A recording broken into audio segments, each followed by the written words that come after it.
3, 2, 1. Browns rock!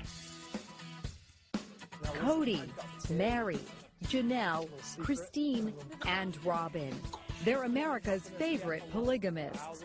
Not for amateurs. The show Sister Wives has introduced them to the world. And now a new book spills all the secrets. I was shocked at what I read in there. I mean, we did not enjoy each other's company. Did he just blow it right now by being too honest? One man. There was just a point I looked at her and I thought, I'm not going to keep living like this. 4 wives. Was Mary mean to you? And 17 kids. If we get in trouble, we have 5 people to answer to. Hi, little boys. Cody Brown, the Sister Wives, and their children sit down for a candid conversation. Are you saying you don't trust your sister wives? Not completely. I'm NBC's Natalie Morales with a behind-the-scenes look. Sister Wives Tell All. 2 years ago, the Brown family elbowed their way into the reality TV universe. In a crowded television landscape, they are something different. Polygamists. Don't try to get home. The show lifts the veil off the secretive existence of plural marriage. I love you. But going public has had unintended consequences for the Browns. Facing prosecution under Utah's polygamy laws, the family fled for the safe haven of Sin City itself, Las Vegas. Vegas is my Plymouth Rock. Ultimately, Utah authorities declined to press charges against the Browns. All together. But the fallout from settling in Las Vegas still lingers. In Utah, nearly everyone lived under one roof. Now in Vegas, each wife has her own house. Do you feel like you're in a better place than you were before? We're very happy in Las Vegas, but we're not together.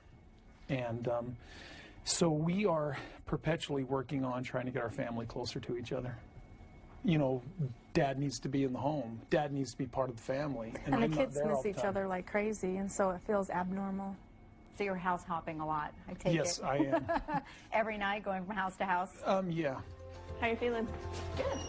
After exposing their day-to-day lives to the cameras, the Browns have now taken the bold step of writing a tell-all book called Becoming Sister Wives. There's a lot of things in here that I dug into. Wow. There's a lot of things in there Get that we ready. dug into. Did you all write it separately and then read what the others wrote? How did it come about? I never read everyone's sections until it came in the book. I agree. I didn't do it either. And I just wasn't sure if I wanted to go down that road looking into their personal lives that Well, deeply. don't you live their personal lives? I know, but I don't every live day? inside their heads. I was shocked at what I read in there. The book reveals the history of this very complicated family, and at its center is family patriarch Cody. One of the revelations in the book is, Cody, you chased girls. I don't think that's anything new. In high school? In high school. I guess you had a lot of girlfriends growing up. Do I have to be accountable for that now? It was, gosh. Did you choose the faith based on the lifestyle it would allow you then? No, it was, I'll tell you, in my head, it was more of a calling. I was 14. I had a foot in trying to be a wild boy and a spiritual boy. So I was trying to figure out my own life, but I believed it. So it wasn't that you chose religion to be a womanizer? Is that what you think I am as a Well, an womanizer? outsider may say you're fulfilling a need by taking on a new wife each Well, time. I will strongly disagree with that So outsider's will point of I. view. And I'll explain to you why. Because I have done the emotional work in these relationships. I have shouldered their needs as much as I could. As we are all learning to connect with God to feel fulfilled, I've been trying very hard to be a good husband. And all of this happened very serendipitously. I was never dating.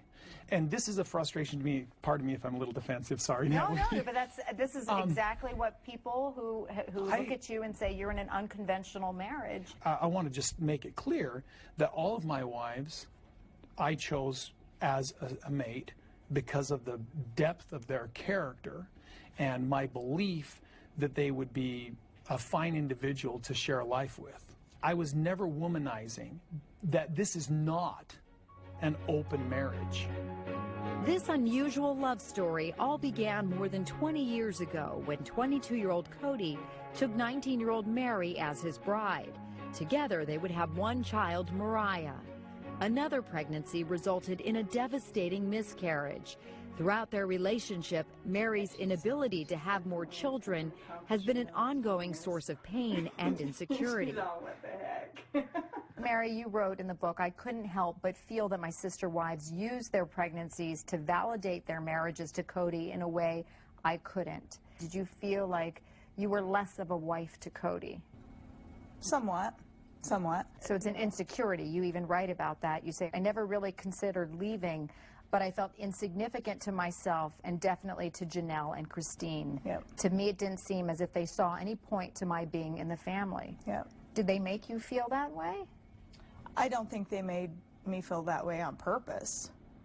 You know, I think things that they did or said, coupled with my insecurity already about it, made me feel that way. Of all the sister wives, Mary enjoys the closest relationship with fourth wife Robin, who just hours after giving birth to her son Solomon, made Mary an incredible offer. I want to know if you want me to be your surrogate.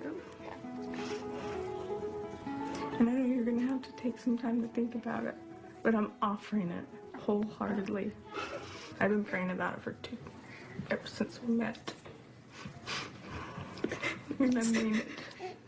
I really do mean it. It's a huge issue. It's a very emotionally charged issue, and there's a lot of pros and cons to it, you know? I mean, I've always wanted to have another baby. And what's the con? I feel like I need to take into consideration, you know, my age and where I am in my life. I've got a daughter who's going to be moving away in a year. I mean, if I were to do this right now, by the time, you know, I had the baby, she wouldn't even be around. And maybe. Don't you think she'd say? Change your mind. Do you think she'd say? Why do you So think is I this offered still them a I family did? discussion? Is everybody It's involved a in this perpetual decision? discussion. I'm in the middle of this, and I feel like it should include me as well. I will be the father of this child. Well, and it does include you. And it does include me. It does. But Well, you're kind of half involved. I never thought to ask Cody how he felt either. Yeah, nobody asks me. I think the issue is Mary and I have been down the infertility roller coaster for a very long time. And it is very emotionally devastating. It's been hard on the marriage. It's been hard on the marriage, Yes, exactly. absolutely. Yeah. Coming up, surprising revelations. What happened when wife number 2 joined the family? I do remember questioning, wow, I wonder if I've done the right thing here. And later, So you were not physically attracted to Christine. That's an understatement.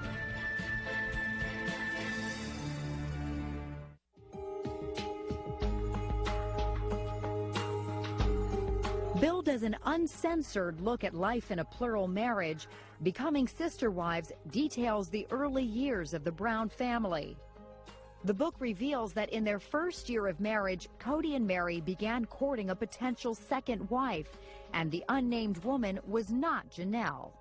Cody and Mary, you guys were both courting or fell in love with an 18-year-old. Mm-hmm. Is that right to say you I both was fell in love with? 23. I mean, it wasn't, I don't want to get salacious here. You know, it was... Right. It She was close to their age. You both fell in Yes. love with this 18-year-old and started courting her. Mary, what made you want to bring her into your family? She and I just clicked. We were really good friends. I think you said that, you know, in the book, this girl and I loved hanging out together. We spent lots of time together on our own without Cody. As I saw it, we were on our way to achieving the sister wife ideal I always imagined. So then what happened? She just was not right for our family. She was just not going to be a good fit. Did And this other woman choose to end it? We chose to end it. It just came to a point, we were very close to getting married. It was one of those almost walking away from the altar situations. And we chose to end it, and it was more of a deep spiritual sense that it wasn't the right thing to do. Mary, you wrote that in a way you feel like you mistook what was a crush for love at the time. I don't know. I feel like that we did love each other, but it was not the love that we should bring the family together. You know? Yeah, it was where you can be in love with people and not marry them. There was something deeper on a spiritual sense that I did not